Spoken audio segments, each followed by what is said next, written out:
Welcome into Fantasy Football University, FFU, coming at you yet again in week 10 of the regular season, week 10 of the fantasy football season, week 10 in all of your hearts. I am Mr. Bill DeClusis. I'm here with Mr. Tom Lang. Mr. Lang, you ready for some week 10 football here? Yeah, I'm ready for some Week 10 football. You don't want to go over all these fantastic trades that happened? Uh, I I was hoping we could just skirt right past it for the New Well, York. let me just say we could skirt right past the New York Jets. Unfortunately, our my presumption of Brees Hall being traded, and my certainty, actually, it was literally there. And so there was a note that stated that the Kansas City Chiefs basically was trying to trade a fourth round pick for him, and that was too little for what they were asking for. So Sure. they passed. And we were kind of like right there with the whole thing. I mean, imagine if it did happen. It would have been pretty amazing. But we don't have to talk about the Jets debacle. We could talk about I guess I'm gonna have to now. no, but we could talk about a relevant trade. I think this is really good for the law firm getting moved over to Jacksonville in a really beat up wide receiver room right now. Yes. Brian Thomas has been injured through this season, and he's been getting targets, but again, he's been injured, and you got Parker Washington is pretty much the guy right now because you got Dimey Brown hurt, and you also got Travis Hunter on IR. So I think Jacoby Myers, he is a very strategical route runner, and he is somebody he's in position, he's where he has to be when the ball is thrown, and think that is something that Trevor Lawrence has been missing. He doesn't need that big deep throw. He is a possessional receiver, but then also he's going to be able to move the ball down the field fantasy wise. I think you're right. I was wondering in my mind how consequential that would be, and I've come to agree with what you're saying. It's going to be very consequential. First of all, Brian Thomas has been very underwhelming the entire season, so they could absolutely use it on top And of I his think injury, whatever injuries, it yeah, is. I think injuries really partake into that underwhelmingness. And they're trying to make a push to get to the playoffs. They have a good record, so they're going to try to stay competitive. Absolutely, they're going to be using him. I wonder if the other major trade that went through, at least offensively, the Shaheed trade to Seattle. I wonder if that trade is more consequential from what it takes away from the other team. So, for example, I feel a lot better about Olave on a horrific Saints team than I do now with Shaheed gone. Yep. Um, we'll talk a little bit about Olave today when we get to it, but I don't think the Shaheed thing per se makes him in any way, a viable asset. I think it makes Darnold a lot better though. The Seattle Seahawks are going to be a good team. So I would say just quick Well, quick reactions to that. I think that's kind of how I see it. yeah, I mean, going to the Shaheed thing, the last 3 weeks, he's been averaging 11 targets per game. So 9, 12, and 9. So that was obviously cutting into Olave. That was cutting into Jawan Johnson's. I feel a lot better for Jawan Johnson rest of the season. I feel a lot Absolutely. better for Olave rest of the season. Um, and then going back to Jacoby Myers, he was underwhelming on his team, but also Geno Smith was underwhelming until last week, right? Right. So I think this is a really big thing, and honestly, and I'm gonna shoot this shot. Jacoby Myers is somebody that I want to target before fantasy trade deadline hits. He's definitely somebody that I want to try to go after because he may not be great this week. He may not be great next week. He may be somewhat productive next week. But as the fantasy playoffs get closer, and we got 5 games left, 2 games to the fantasy playoffs, he could be putting up 15 plus points a week. Maybe. So Absolutely. Yeah. he's definitely somebody that you probably can buy low on right now.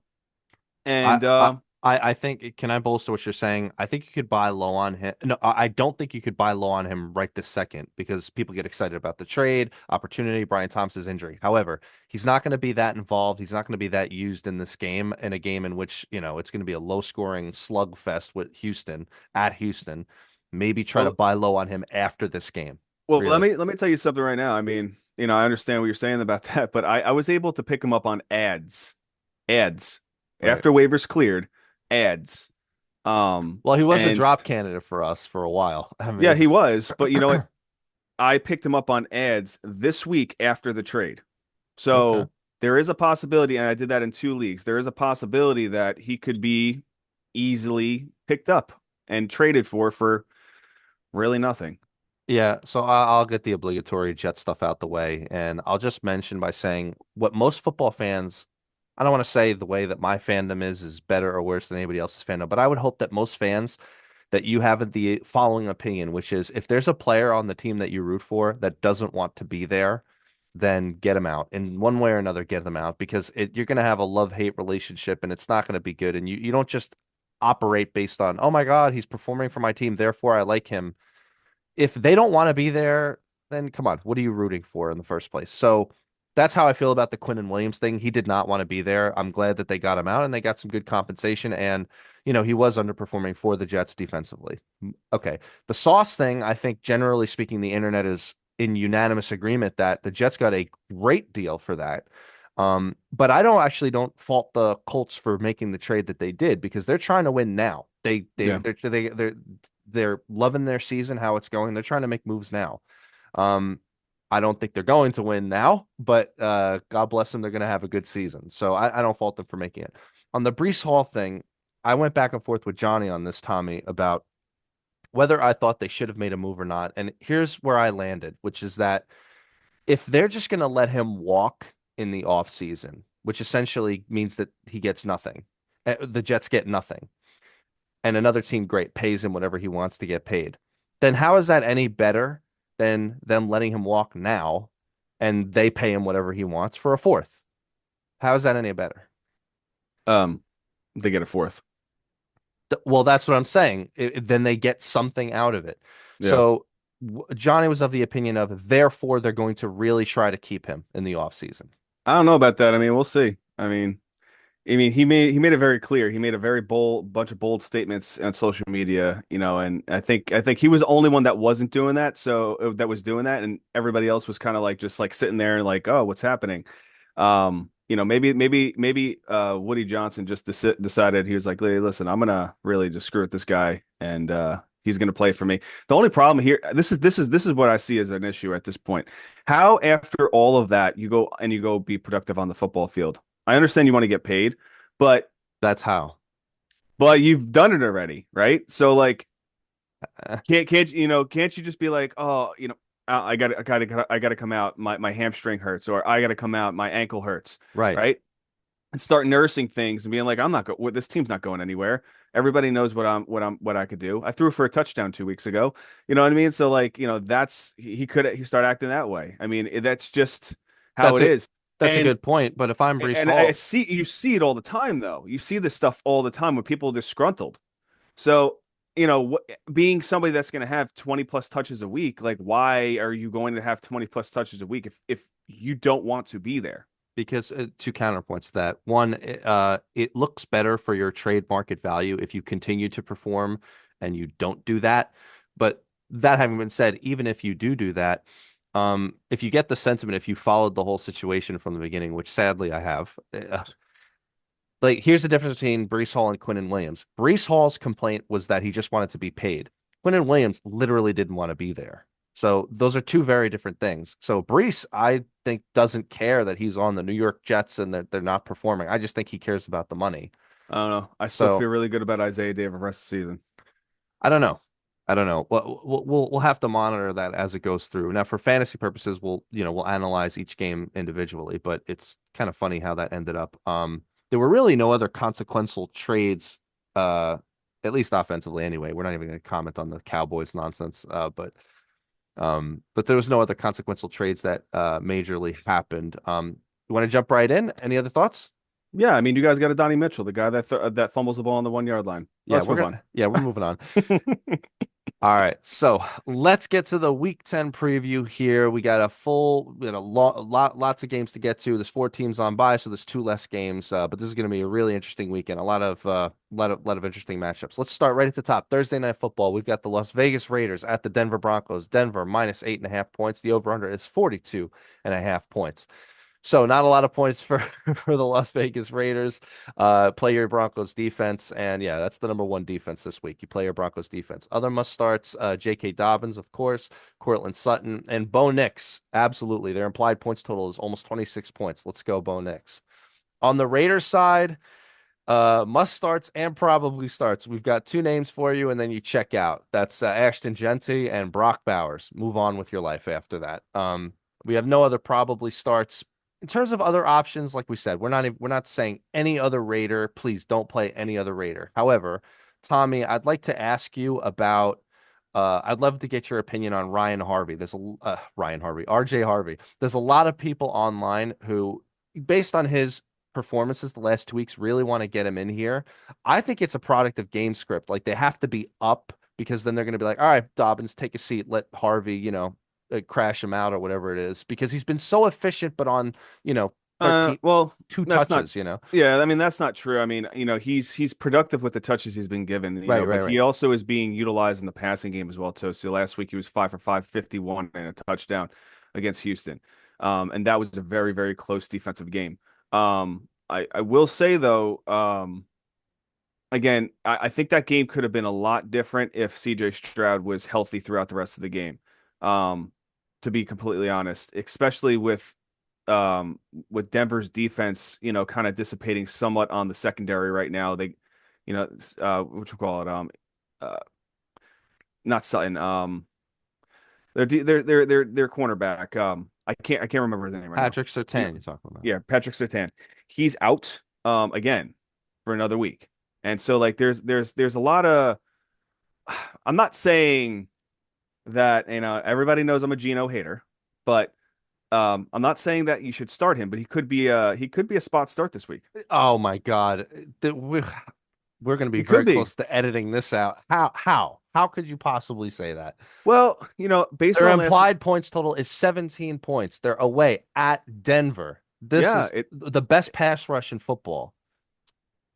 I just got a feeling. I just got a feeling. You pooped all over Gino for most of the year, even when he had good matchups. Last week, when he had a nice matchup against, or when he performed even against Jacksonville, no nothing. But now against Denver, Yep. all right, all right. I Uh, don't think this is going to be a defensive stop. I mean, I might be the only one out there, but going back to RJ Harvey, I think that he could still be productive in what he's been receiving. So, okay. All right. People can take of it what they want. I strongly disagree. I don't see the game. I think it's going to be Denver destroying Las Vegas, and I think hopefully for us, for our sake, Brock Bowers just ends up in the end zone or PPR's his way to relevance. One other important name to mention because I think he's a perfectly good shot here is Troy Franklin again. Don't be fooled by kind of how the game went last week for Denver. We knew it was going to be a slugfest. This is a game in which Denver could, like we said, smash Las Vegas. And Franklin's been good. Franklin's always on the field, and Franklin's getting targets. So you want to chase targets, like we said, he's the guy to do it. He's already kind of broken out. He's very talented. So let he's a me, good shot. and I don't want to sound crazy about it, and I know you're probably like, your wheels are turning and everything right now, but honestly, if you look at it, when Brock Bowers is in there, that offense runs differently, much, Yes, much, much differently, I agree and with you. their defense is still going to be their defense, so they're going to have to play catch up, right? That implies fantasy points. I really think that this could be a nice week for that kind of position play, especially with Denver's defense kind of semi, the pass rush is there 100%, but that defense right now is a little weak in the secondary. And again, he did it week 1 against New England. The touchdowns weren't there as they were last week, but he put up for 362 yards and they won that game against New England. So, Are you suggesting that you would play Tucker as a shot? I would say he is a decent flex play this week. A very, very high end, I'd feel comfortable with playing him in a flex. So much is that I would say if you guys are basically doing like one of those Thursday night whatever they are, the daily Thursday night dailies, and you have the team captain, I'd probably throw Tucker in there as a captain potentially, explosive opportunity this week. Okay. Well, people can take it what it is. You feel good about upside options for Geno and for Tucker. I don't. So people can take of it what they want. Yeah, no other options to mention at the very least. Let's go to the next game. The Atlanta Falcons at the Indianapolis Colts. Indianapolis are home favorites, -6.5 points. The over under there is 48.5 points. This has the potential to be a bit of a back and forth affair, I think. So And must this is the game that's over the pond. That's right. And usually sometimes those games disappoint. I think this one won't, to be honest. Must starts This here.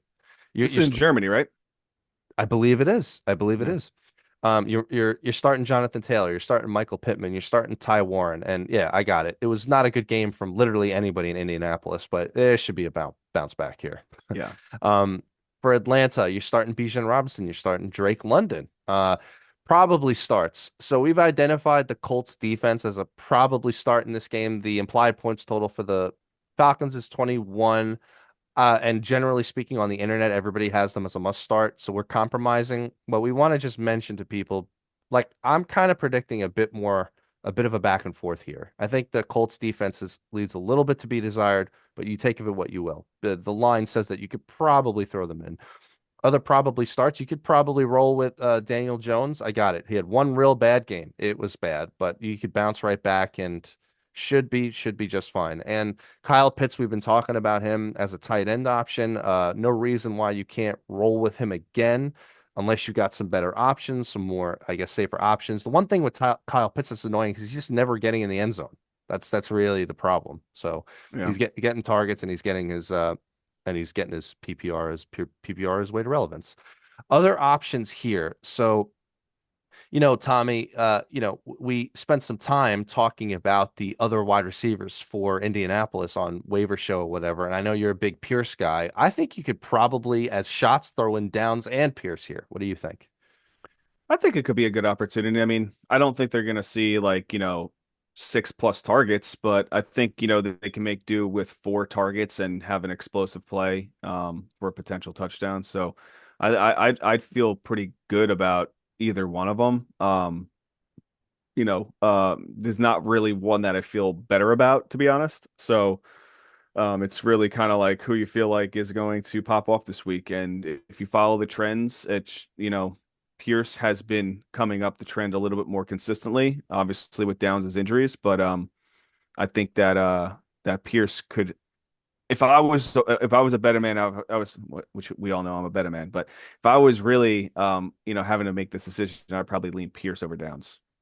Okay. I don't fault anybody for trying to get Downs in either. I mean, both PPR options, like for sure. Yeah. Really no other options to talk about. We've completely hated on Darnell Mooney, and for good reason. So we're going to continue to hate on Darnell Mooney. So move it on. Um, let's go to the next game. We got the slugfest here. We've got the Jacksonville Jaguars at the Houston Texans. Houston are home favorites, -1.5 points. The over under there is 37.5 points.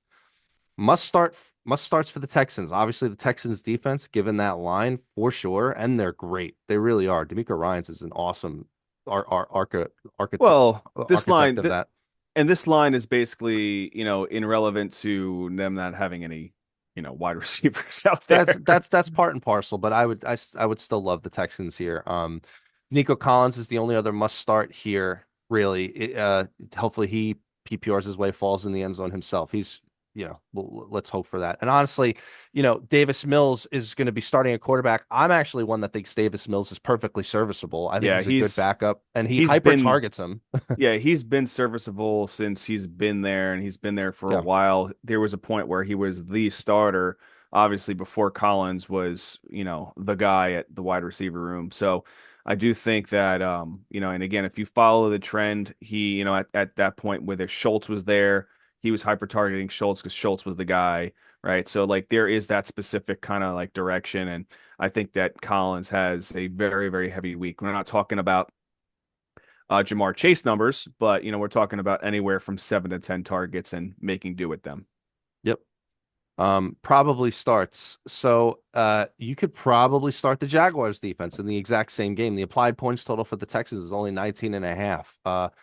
I'd be, it's therefore going to be a bit of a slugfest, and you know how much we love those kind of games. But you try to pick out your fantasy value where you can. Other We probably just start. sorry, and we just need to really, I would be a little hesitant on the Jacksonville defense, especially based on what happened last week with the Raiders. But I know I kind of lost my train of thought. I agree with you. Like that's sort of my only but the trepidation. only thing is, it just depends. It's like kind of like Atlanta's defense. Which defense is showing up that week? Do you want to roll the dice, or can you just, can you pivot to a different direction? Like if honestly the Lions defense is out there based on the situation that happened with Jaden Daniels, I'd probably say I'd play the Lions. Pick them up and play Oh, them over the Jacksonville Jaguars. oh, of course, we'll get to them. They're in the must category. So yeah, Jaguars defense probably start. Other probably starts here. One other name. So Travis Etienne. I got it. It's been, some of it, other than the brilliant start to the season, it's been a little bit up and down since then. It's hard to sit him. Hopefully he kind of productions his way to something. Again, it's a very, very low line here. So I'm not so crazy about it, but it's difficult to sit him when he's on your team. So Mhm. yeah, I get it. All right, so other options here. So let's comment on the injury situation. So I think it's pretty clear that Brian Thomas is not playing in this game. So for that reason, I think that Parker Washington is a perfectly good shot. Um, Even if Brian Thomas was in, Parker Washington was even in consideration. To Tommy's point, what he mentioned from earlier. So, you were just saying about the Jacoby Myers thing. Great. He's not going to be I don't know what he's going to do in this game. Like he had He's no gonna time to learn the see. offense. Like, Yeah, I mean, but I will say there are some offensive plays where they're very similar, so he could basically be implemented into maybe like 20% or 25% of the plays this week, and then integrated as the week, obviously, the year goes on. But Parker Washington is definitely somebody that I'd be interested in plugging in this week. I'd probably be more prone to play him over one of Downs or Pierce, to be honest, because of him being pretty much the only guy there and what he's been receiving in targets the past couple weeks. yep, no, I 100% agree with you. And keep an eye on the Thomas injury going forward. He's not going to play in this game. I don't care what he tweets or anything. Um, Houston side. So I'm not interested in any other of the wide receiver options, Kirk Higgins, whoever it is. No, but let's just talk about the running backs here. Are you? Would you play any of them? Either one of them, I guess. Woody Marks is probably the only one I'd feel comfortable with. And, seeing that, obviously everybody was on the trade block, but seeing that they were looking to move Nick Chubb, um, potentially, and trying to field offers for him. I don't know what they were trying to get for him.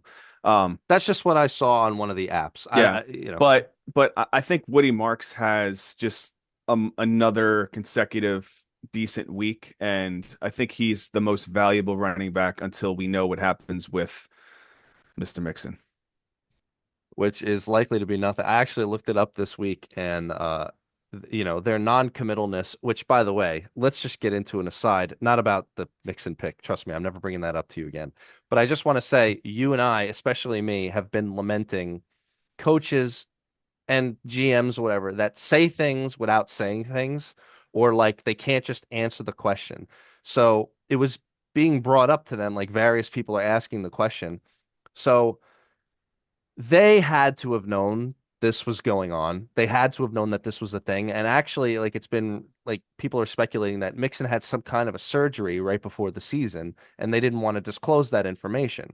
First of all, Hmm. notwithstanding the NFL rules that they're breaking by doing that, but like why don't you just say it? I don't understand. And by the way, I could talk about the Jets too. I don't want to hear the words competitive advantage anymore out of any coach or a GM or anything. This is all fake. It's Yeah. like, what is this? I don't know. I mean, it's just I think they're trying to hide the information even from themselves, maybe. Right. We have to say Um, the quote they're from not Aaron Glenn. they, We I, here's the quote from Alan Glenn. Coach, so could you please explain what the competitive advantage that you're not saying out loud who's the quarterback is between Tyrod Taylor and Justin Fields. The competitive advantage is in my own mind. Yeah, I And is feel so honestly. I mean, any coach that basically coaches in New York doesn't matter what side of the ball, what team. I mean, New York media is it's not fun to be around. That's why nobody really stays that long.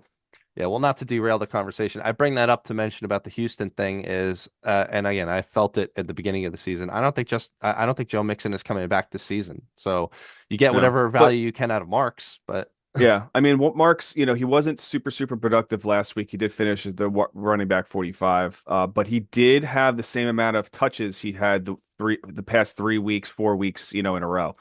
So, I feel comfortable about keeping him out there. I mean, obviously the team's not moving on from him because they got nowhere to go. And they are going against Jacksonville, and then the following week they go against Tennessee, and then the following week after that they go to Buffalo. So, I mean, again, we're not going ahead of it right now, but he has a juicy matchup this week, and he has some pretty nice matchups the next follow weeks. yeah, it's a disgusting game, this game though. So hopefully you can try to avoid it, but I guess if you're forced to. And Marks catches the ball, and he gets a 40-yard touchdown. He does. Let's go to the next game. I'm excited to talk about this one with you. So we got the New York Football Giants at the Chicago Bears. The Chicago Bears are home favorites, minus 4.5 points. The over-under is 47.5 points. Uh, Now I want to assess this line, but the thing is, I actually think this hits the over. I think there's going to be points scored in this game. Do you agree? Yeah, and there is somebody that's not even spoken about or like jotted down over here that I will say that I'm starting this week.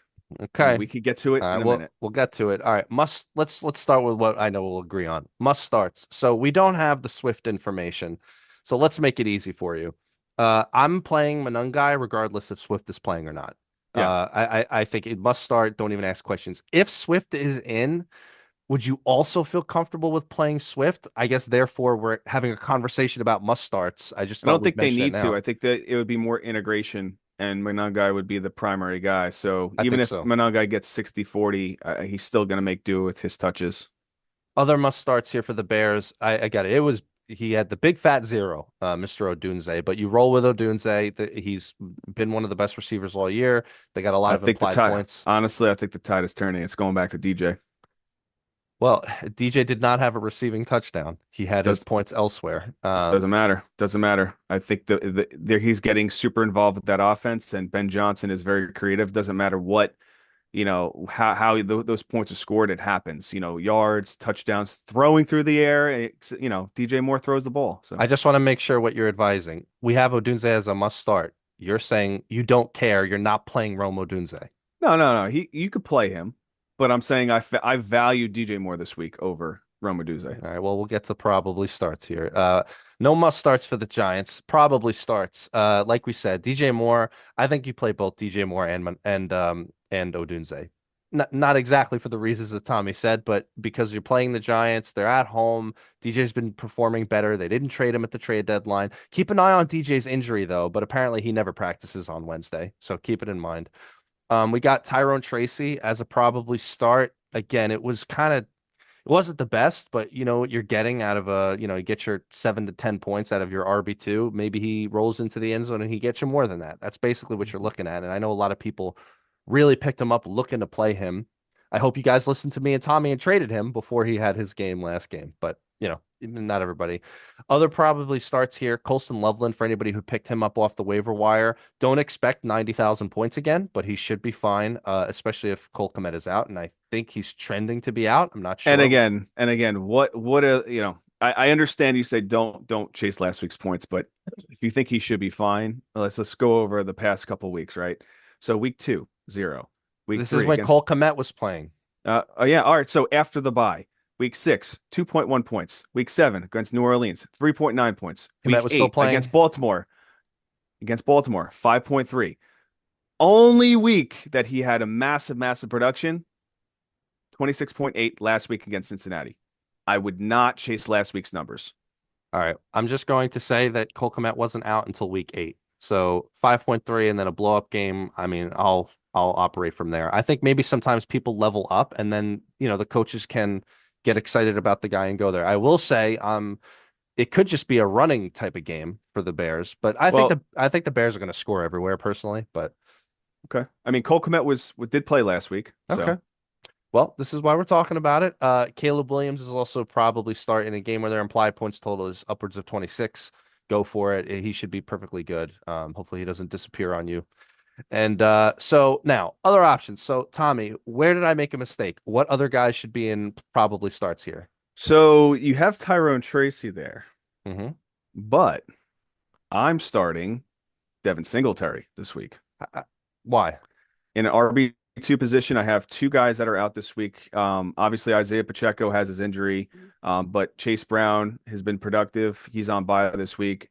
I have another option of Isaiah Davis as an emergency start, but I feel a little bit more comfortable with the matchup to start Singletary based on the production he's been receiving. Given your options, sure, but you can't find anything else there No, on the I waiver mean I wire. can, but I feel better about the matchup, and I think that he's going to score a touchdown this week based on the volume he's receiving. So, you know, Devin Singletary basically last week saw 56% of the snap percentage against San Francisco, and that was still early in the game. He had 8 touches, 43 yards, two for two for eight. So it wasn't the craziest numbers. He did finish as the number 32 running back, but I think against San Francisco's defense is even with those injuries with Warner and Bosa, they still are pretty decent.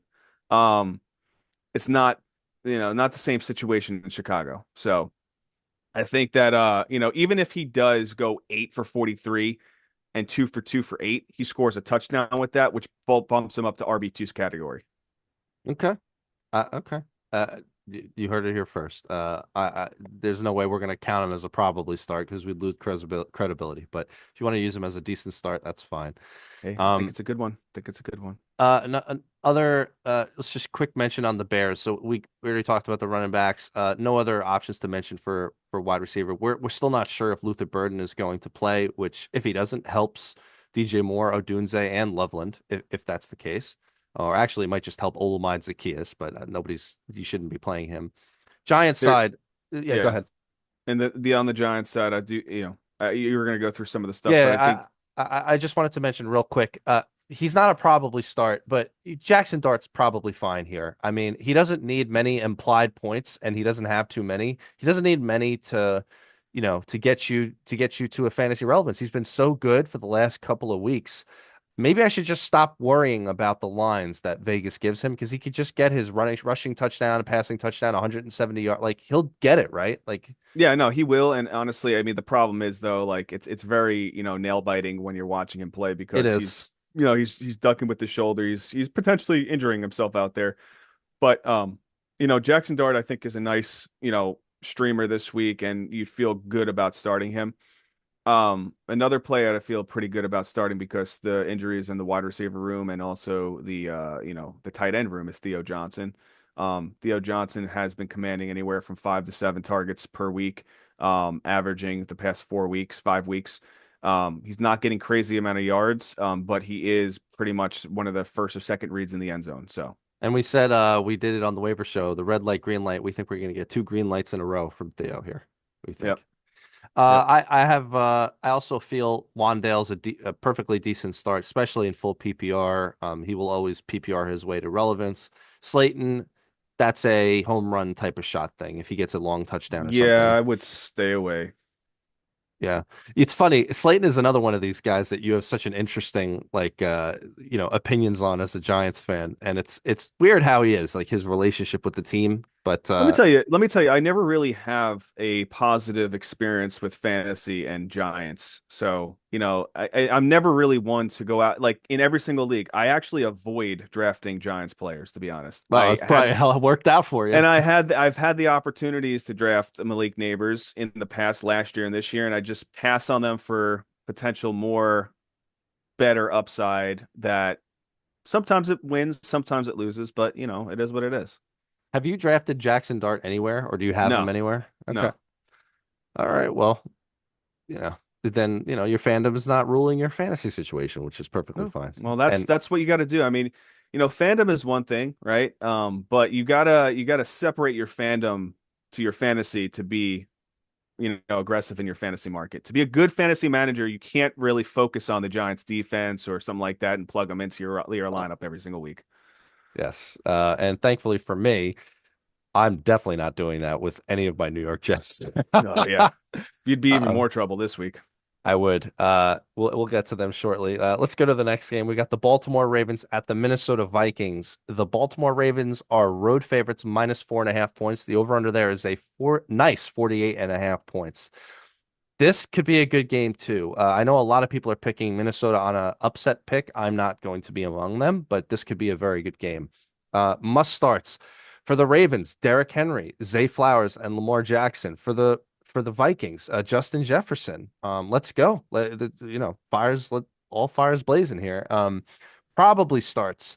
We got one name for you, and for me and Tommy, it's actually a little bit unfortunate. So Mark Andrews is a probably start here after that good game, and the fact that they did not trade him, they're going to keep him, and they're staying competitive this year. They're making a push to try to get back into the hunt.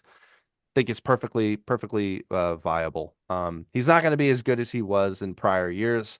It might be a little bit boom busty, but Mark Andrews is there, and so therefore, let's get to general options. Therefore, we dropped likely in the league that we had him. I know you still think he's, worth a shot in some way.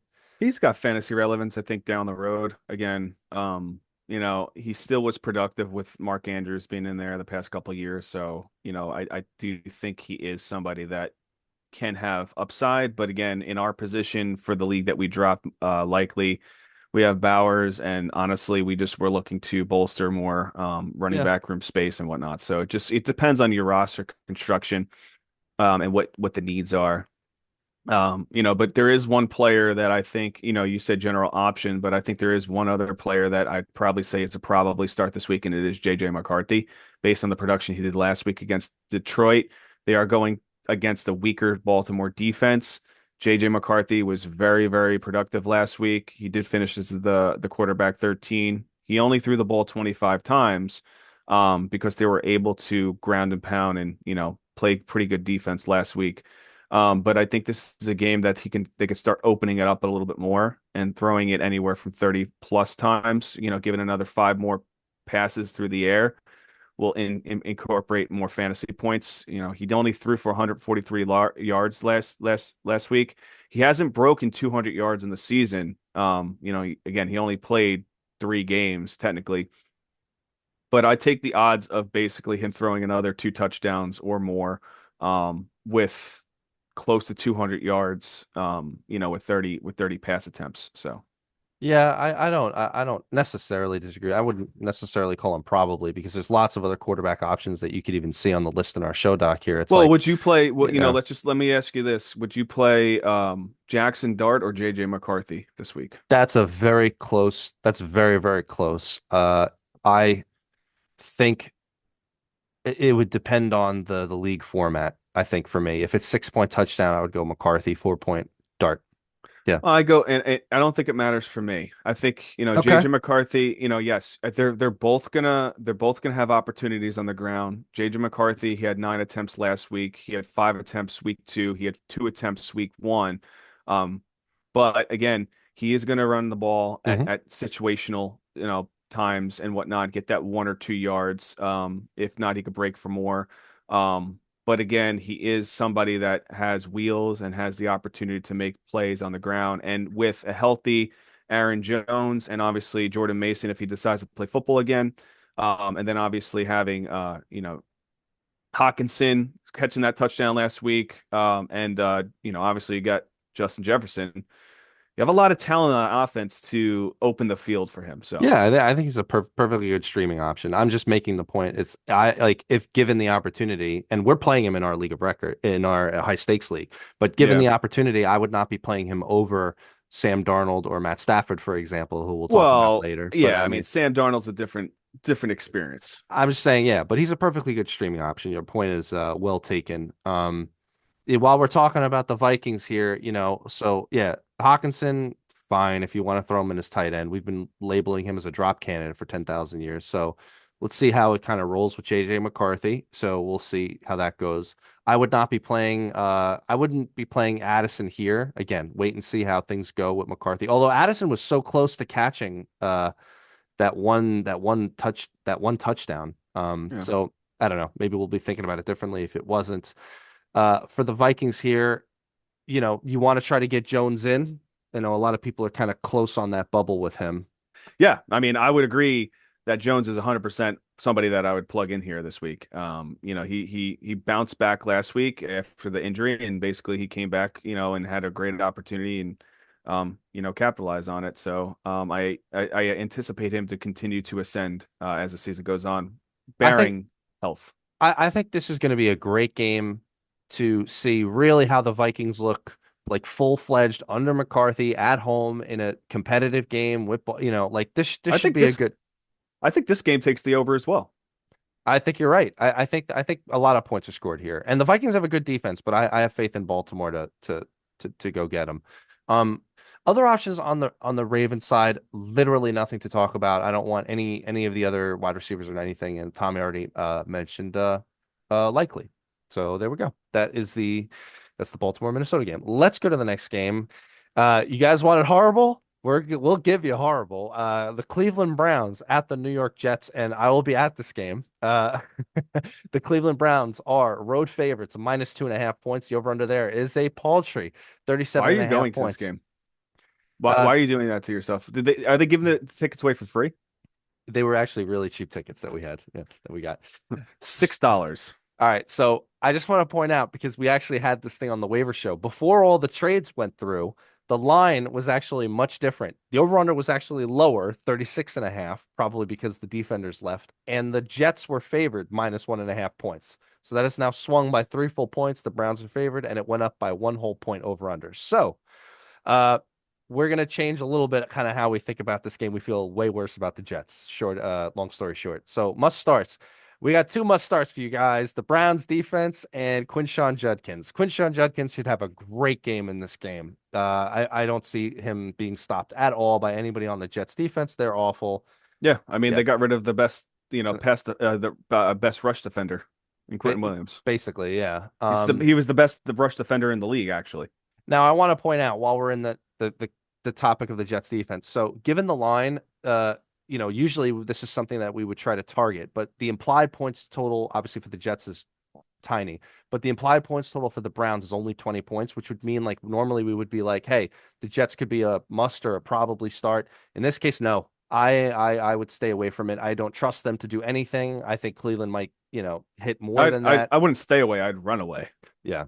This is a no-no. This smells a lot like, hey, you could start the Bengals against the Jets thing. You know what Well, I I mean? mean, Like a just put it while in back. perspective. The Jets traded three of their key components. Michael Carter, the second, That's right.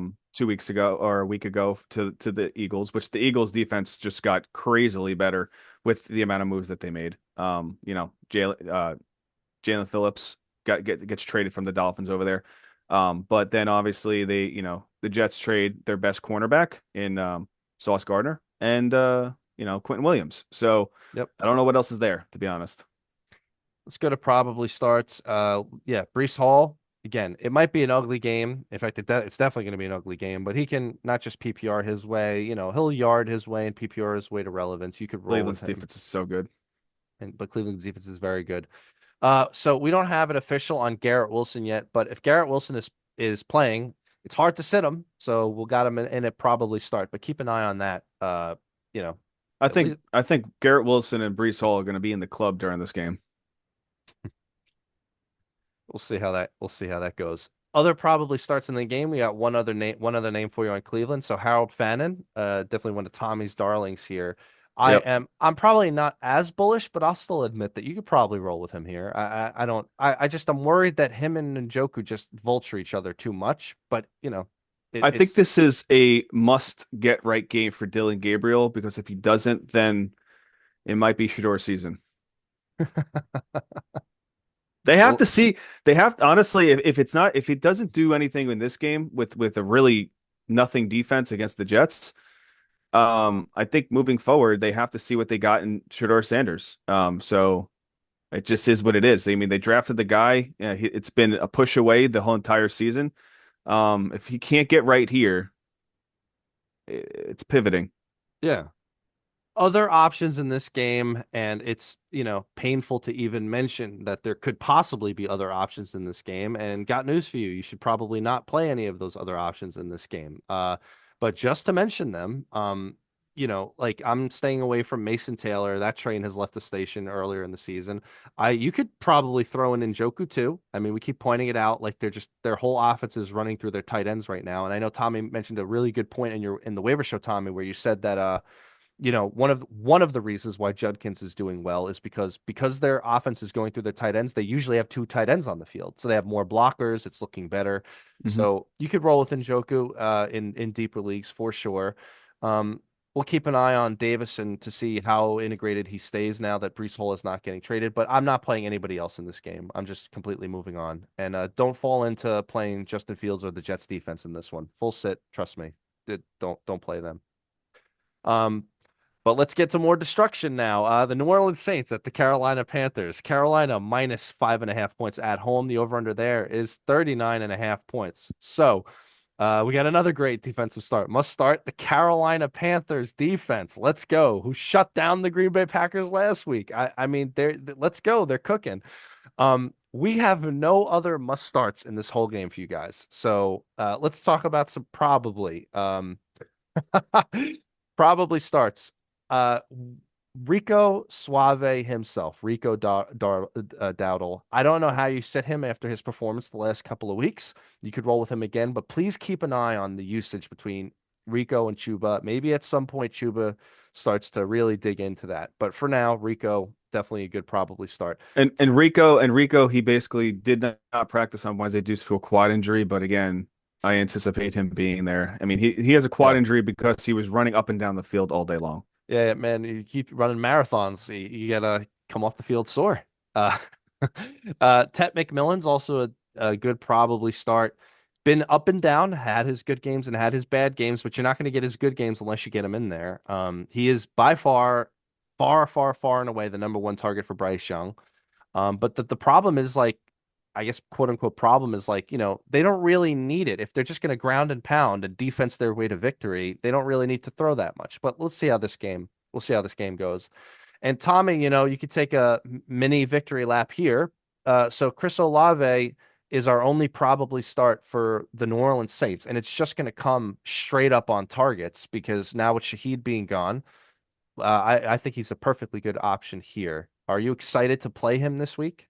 Yeah, yeah. Targets are going to be a little bit more hyper targeted instead of it being spread. So I'm feeling good about Olave, and I'd be pretty decent about playing Jawan Johnson as well. I'm there too. I wouldn't put him in probably start, but he's pretty decent. The thing is, it's a good week for tight ends, so maybe you have a lot of other tight end options. But yeah, he's a pretty decent start as well. Other shots to take here in this game. New Orleans, it's not worth really talking about anybody else. But on the Carolina side, if you think that they're just going to ground and pound their way to victory, you probably throw Chuba in. You could go dual running backs there. No other pass catches that I'd be willing to start though at all. The Panthers should smash them, and it should be a lower scoring game. So Yeah. yeah, so there we go with that game. Let's talk about the Buffalo Bills at the Miami Dolphins. Sorry, I apologize. Buffalo are the road favorites, minus 9.5 points. The over-under there is 49.5 points. The Bills might hit this mark just by themselves. Must starts for the Bills. James Cook, Dalton Kincaid, and Josh Allen. Dalton Kincaid is now the number one option for the Buffalo Bills pass catchers. It's a little annoying because like he comes off the field a little bit more than you would like, but it doesn't matter. When he's on the field, he gets the ball. He's great. He looks like he's leveled up. Must starts for the Dolphins. You know the names Achane and Waddle. The whole offense just goes through them. Probably starts given the line. You could roll with the Bills defense. They are, the implied points total for the Dolphins is only 20 points. You could roll with the Bills, although I am not as bullish on them as maybe the internet consensus is. I think Miami could put up a little more points than that, but we'll go by we'll try to Yeah. go by the line Miami a little puts up bit. a lot of points. I'll say this. Miami puts up a lot of points at home, except for last week. But they give up a ton of points. They give up 30 plus points every single week when they play at home. And especially with Jalen Phillips not on that defense anymore, I am probably anticipating not as heavy of a pass rush. So the Bills are gonna roll. Okay. You're probably right. All right, other options here. If you just look at the entire slate of players from Miami, it's a no.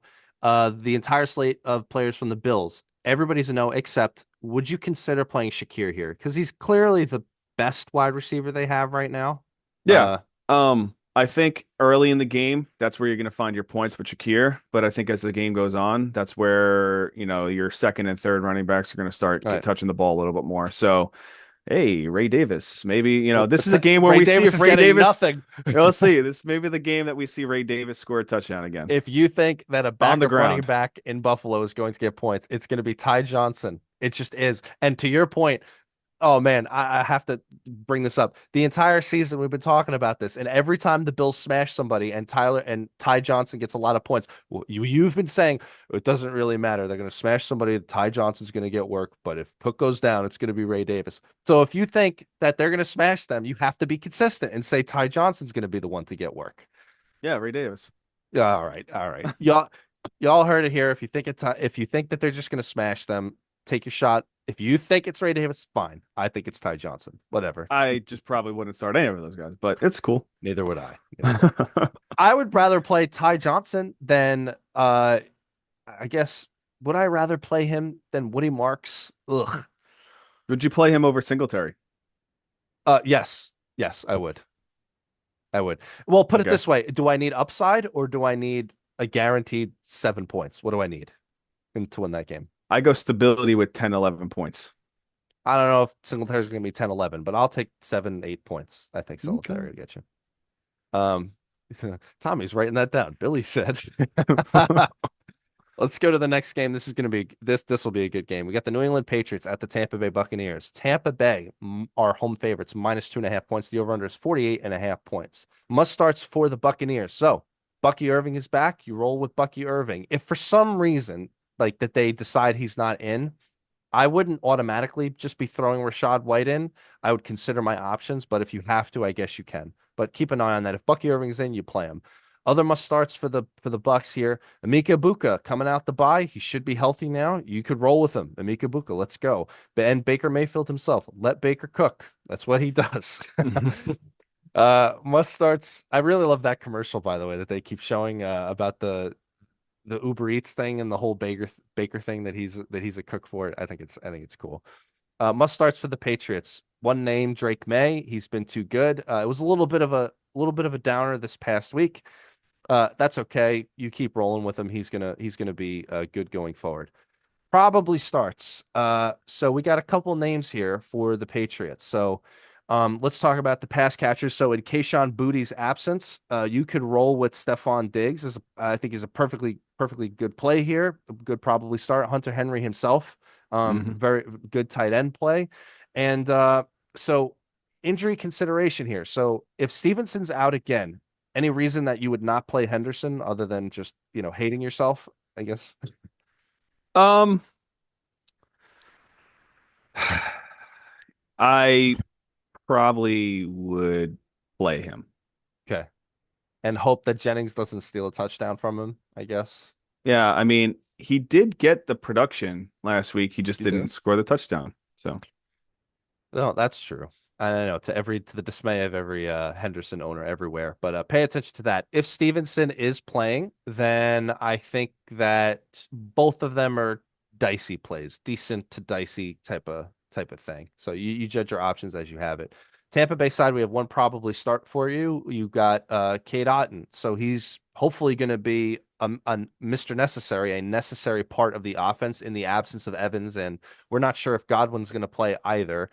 But even if he's still getting integrated, etc. So pay attention to see how Cade Otton looks in this. He could be very, very relevant to the offense. Other options here, we already talked about the Stevenson situation. So a big pickup this week, Tommy, was Demario Douglas. Would you be willing to take that shot here in this game? So it just depends. I mean, Keishon Boutte came out saying that he wants to play this week. There's a difference between want and will play this week. I do think that there is a chance that he plays this week. So if he plays, then I'm not sure if I lean that way. If he doesn't play, then I'd feel a little bit more comfortable because there's less of a, pattern of players to throw to. So, um, that's kind of my position there. I I think think Bootie's not playing. I think it's a 50-50 shot, to be honest. And again, you really, we'll talk about that on the live, once we get closer. Sure. But I do think that, if he doesn't play, then Douglas is a really decent play. Um, he did come out. Douglas did come out last week after having a nice week. He did say, right before the game, he found out his uncle passed away, and so I don't know if that was motivation to, obviously go out there and produce for the family and stuff like that. But again, a professional athlete that like goes miles, and I do think that if he is the only primary guy, I think or with Diggs and Henry, I think that is a really good option. Okay. Yeah, no other real options to mention. I know in very, very, very deep leagues, people are trying to take that shot on Jennings. I think you got lucky that he rolled into the end zone. So I don't know if I would be chasing that. And Yeah, no, I drop him in a heartbeat if you have him on your roster because I don't think no. that's really going to last long. Buccaneers side, the only other play to talk about is Godwin. So again, they're being weird about some of the details of the wide receivers. I'll declare it here. I don't care if he's in or out. I'm not playing Godwin in this game. I want to Yeah. see it. I want to see it from all of them before I start going that route. Yeah, I mean, you're not playing Godwin, but you hope I mean, if you're an Ibuka owner, you're hoping that Godwin plays because if he plays, then it's going to be an open door for him basically as a decoy. Super, super, super deep leagues, you could take that shot on Tej Johnson if you really want to. Mhm. Yeah. Let's go to the next game with the Arizona Cardinals at the Seattle Seahawks. Seattle are home favorites, minus 6.5 points. The over-under is 45.5 points. Not a lot of points for the Arizona Cardinals. So despite the fact that we love Jacoby Brissett 10 times better than we love, Kyler Murray, the Seahawks are a must-start defense here. Other must-start for the Seahawks, JSN, of course, on the Arizona side. Marvin Harrison and Trey McBride, you keep staying in the flames, and you hope that even though Seattle's got a good defense at home, you hope that Jacoby can provide them, and we think he can. We think he can. I don't know necessarily how many points they put up, but I think we think he could support both of them. Probably starts. So one probably start in this whole game, Sam Darnold. So we made a point to talk about him a little bit on the waiver show, saying I don't want to talk about him in the streaming category anymore because Yeah. Sam Darnold should just be considered a starting quarterback that you could roll with each week. And nothing really else to say. He's going to have a good game in this game. And now he's got 10,000 targets, and their running game is giving them basically nothing. So whether it's Shaheed or Cooper Kupp or JSN or Torrey Horton, or AJ Barnett, million good targets, good team at home. Roll with Sam Darnold. Yeah, Uh, I mean, Arizona plays really good defense at home. They are in Seattle, and this is a divisional game. Now, it could be a slightly tight game, but I think Sam Darnold does come ahead and does play very, very well like he's been, and especially with the addition of Raheed Shaheed. Again, I don't think he's going to be integrated immediately, but this is somebody that basically has been productive, and if Cooper Kupp is in there, they have a lot of options out there. It's going to open up the field, and JSN has just been unstoppable this year, so.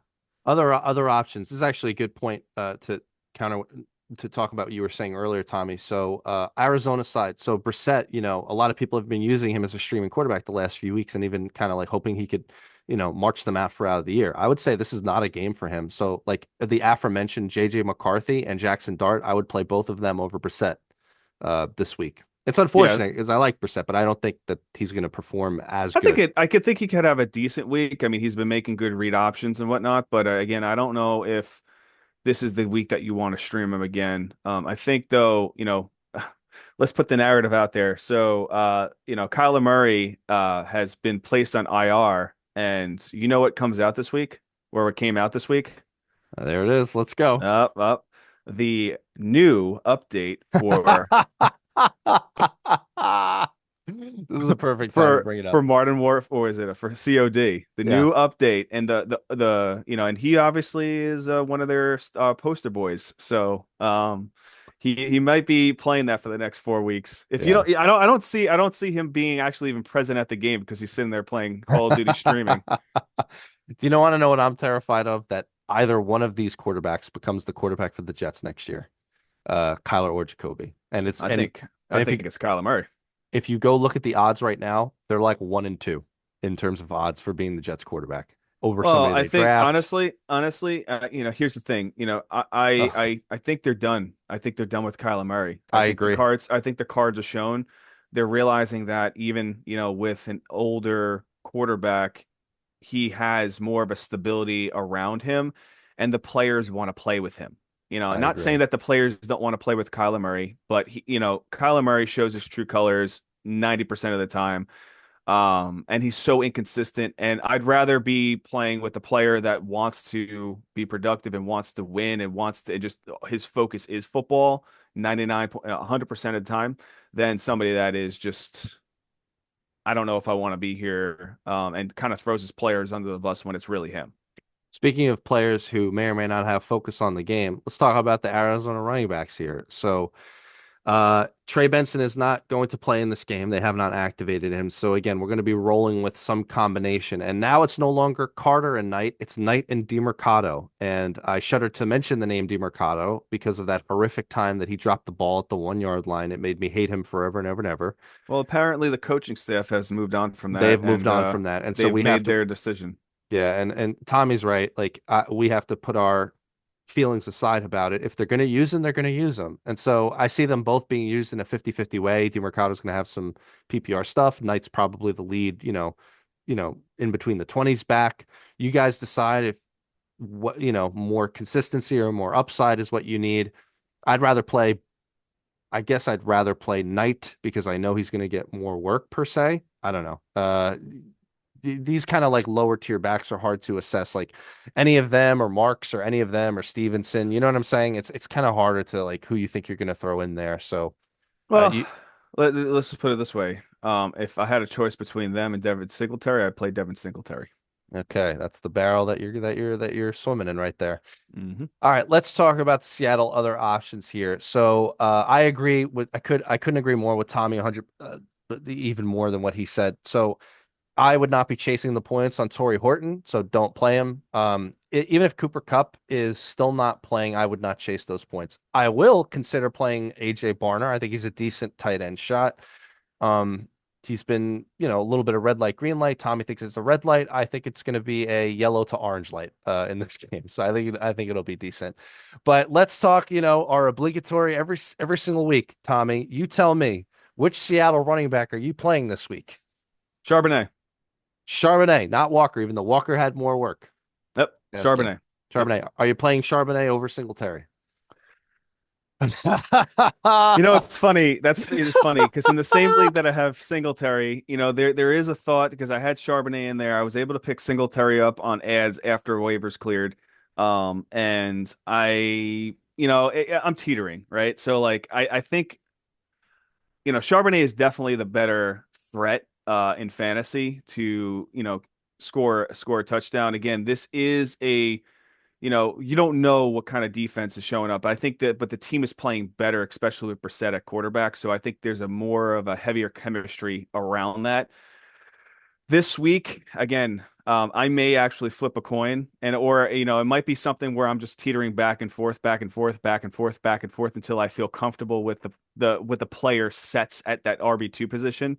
Um, and again, it just may be like, hey, do I want higher upside with stability or do I want eh with stability?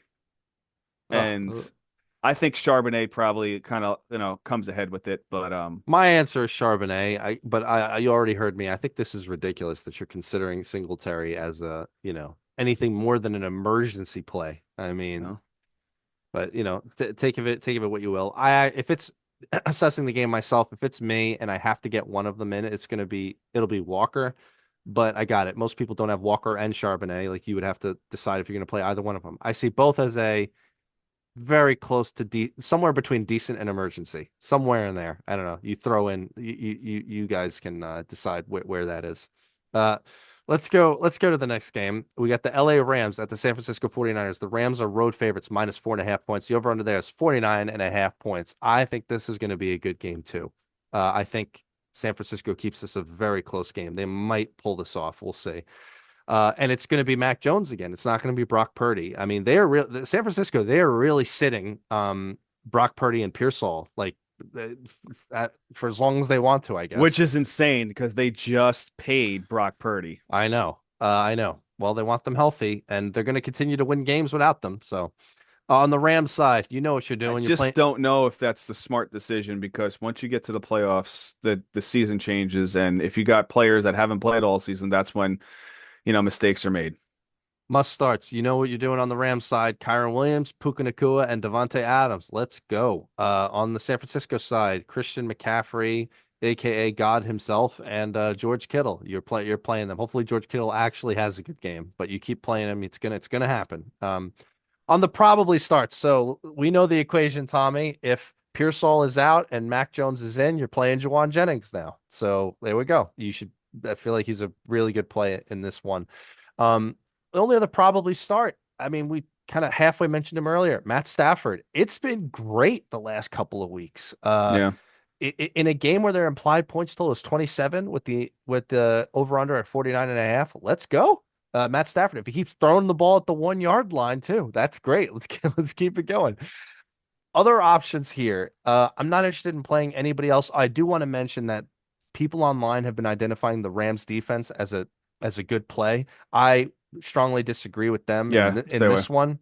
But yes, the Rams do have a good defense, so keep it in mind. And for those reasons, it makes me a little bit tempering on any of the tertiary options for San Francisco. So I don't want to play Mac Jones. I don't want to play I don't want to play Bourne, for example. So no, I think we basically talked about every relevant person there. Keep an eye on Quorum's usage. He's spelling Kyren a lot more.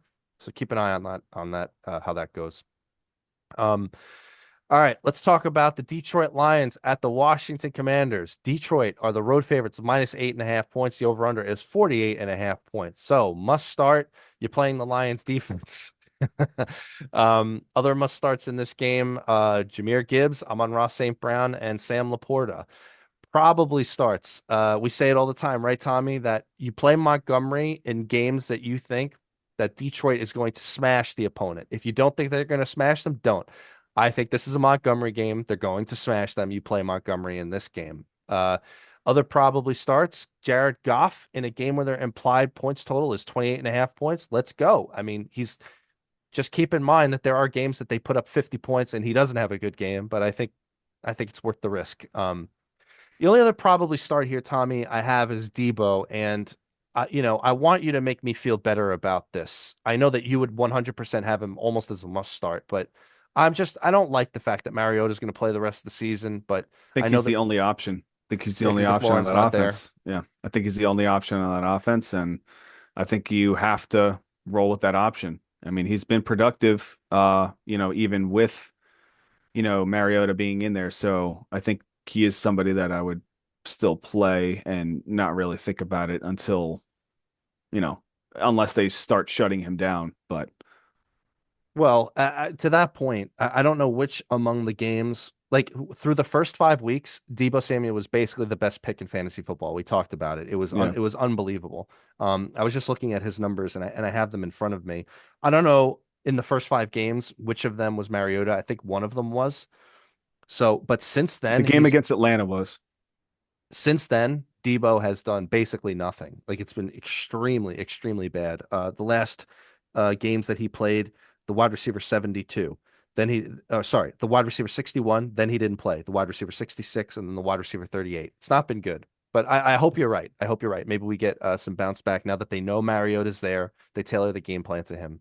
So, but for that, let's talk about other options. I mean, because of my trepidation, I don't have Zach Ertz as a must or probably start. no.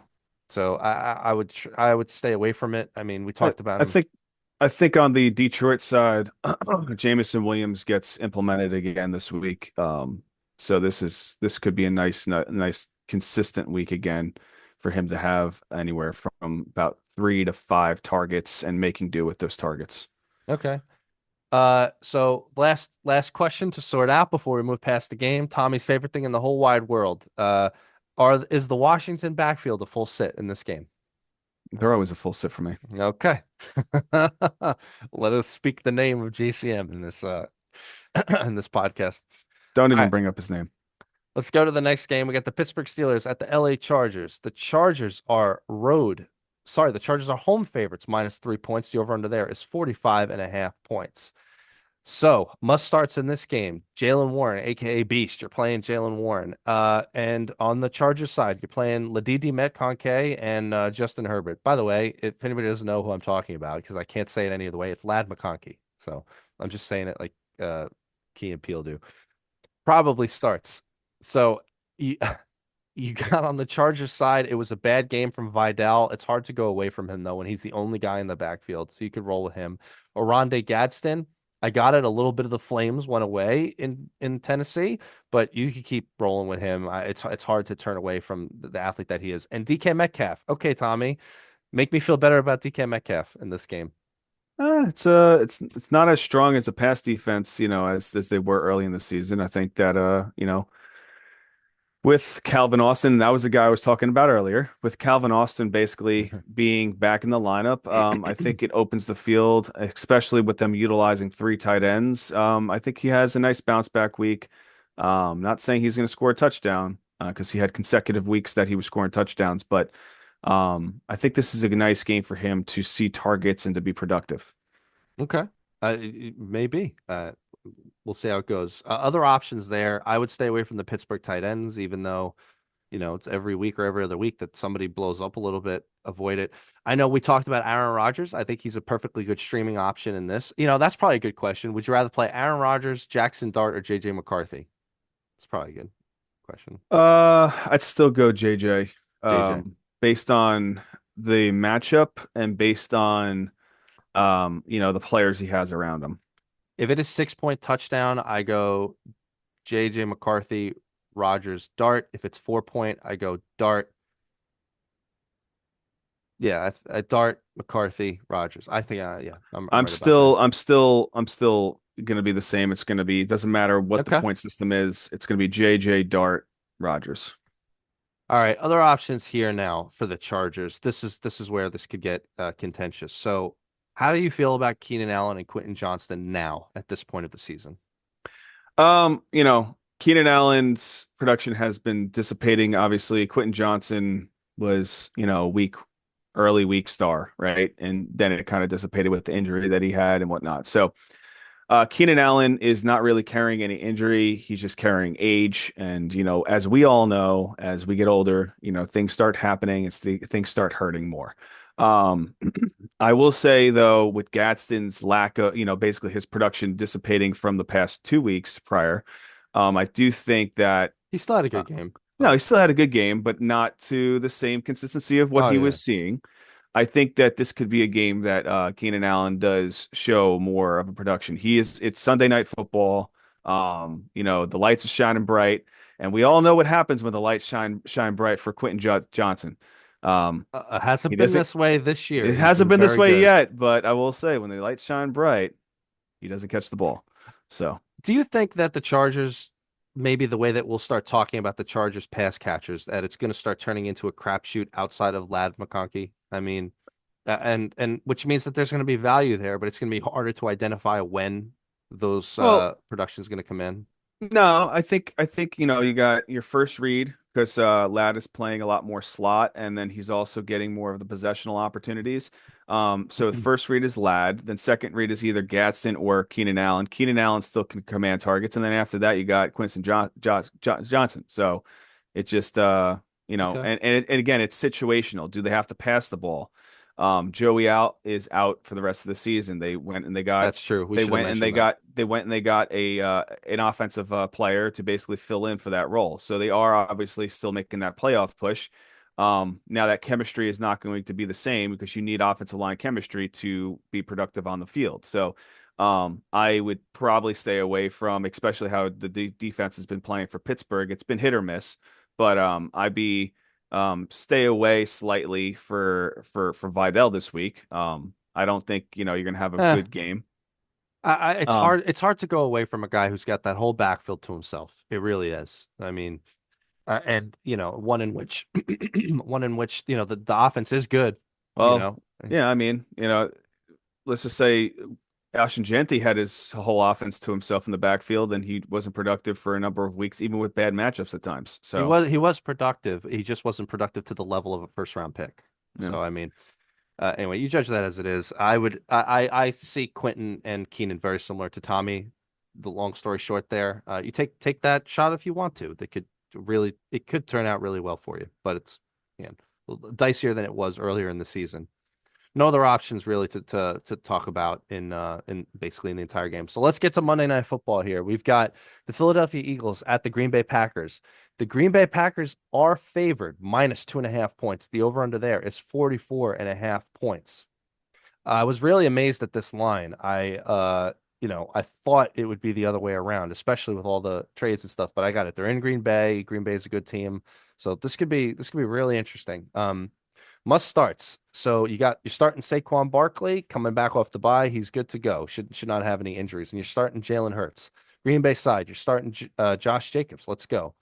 Probably starts. So we don't officially know the news on AJ Brown yet. If AJ Brown is in, I got it. You're probably going to try to get him in and hope that the Eagles keep trying to get him the ball. If AJ Brown is out, I think Devontae Smith becomes a probably start in his absence. He always does well when that's the case. Dallas Goedert, he's been too good as of late. He's a good probably start. Hopefully he doesn't start, with any red light situation.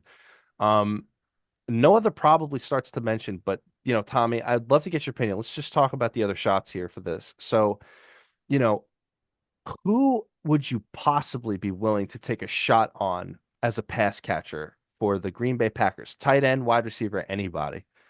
I think Romeo Dobbs is probably the clearer because he's been one of the first reads in the red zone outside of Tucker Kraft. But as um as the season is going on, I do think that Watson is getting more looks. So I think Watson is going to be more of the season, rest of season kind of guy. So it's either or right now for me.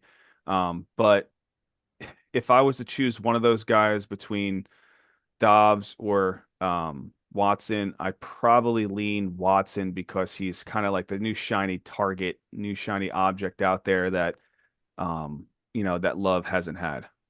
But again, this is a really tough defensive matchup going against. I think honestly, I think the Eagles show Green Bay Packers are favored. I think this is a game that I would take the Eagles on in a heartbeat. And I think the Eagles show, who's the best in the East or the Yeah, NFC. yeah, I think it's too good for them. Yeah, and I agree with your sentiment. I mean, you could any one of these guys, Golden, Dobbs, Watson, or Musgrave, they could end up with a decent day here, but it's hard to identify it. And again, the I mean, they Eagles, say, again, they say any given Sunday, right? But again, this is Monday Night Football, but any given Sunday, the Panthers came in and put up a show, and beat the Green Bay Packers, who were in the first 2-3 weeks thought they were going to go undefeated. So, I'm yeah. telling you something right now. The Eagles are on the upward trend. They're healthy. I think AJ Brown plays. I don't think it's a question that he doesn't play. I think he plays, and I think this offense is going to roll. Okay.